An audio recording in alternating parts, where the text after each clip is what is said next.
JD Vance went on a podcast. He brought up the Kaigate, Dogtober 7, Shocktober 7 controversy. He has this command place, which is basically if I snap my finger and point, he will run to that place and lay down. You don't have to zap him. No.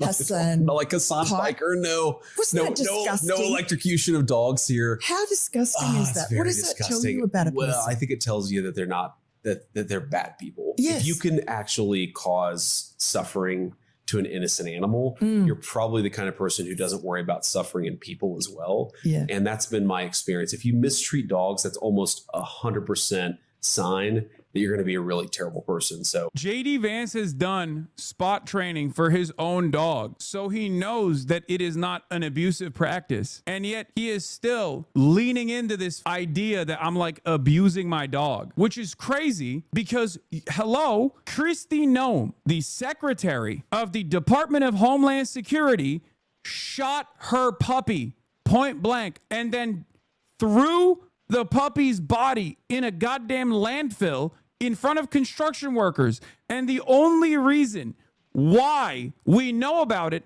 is because she wrote about it in her book. It is so transparent that these people not only do not give a shit about animal welfare, they don't give a shit about human welfare either. Because remember, this is the vice president. The vice president of the United States is talking about Reddit, Twitter drama while we're at the precipice of 40 million American citizens losing their SNAP benefits, as in 40 million Americans are about to starve in 2 days because the administration does not want to use the existing $6 billion that they have to keep giving money to people. And JD Vance is over here as the government is shut down talking about this shit. What will it take for Americans to realize that this is like, these people do not care about you? They do not care about their own voters. Because remember, the reason why the government is shut down to begin with is because the Democrats are not funding the CR because they want the Republicans to come back to the table and fund the ACA subsidies so that their own voters, Republican voters in rural places, still get their health care. And Republicans are dangling the starvation of 40 million Americans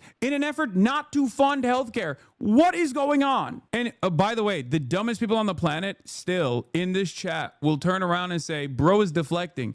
Brother, there is no deflection. She's right there, okay? I can't entertain your hallucinations. Please recognize that your parents, your grandparents that rely on SNAP subsidies are going to fucking starve, okay? Wake up! Hey, what's up, guys?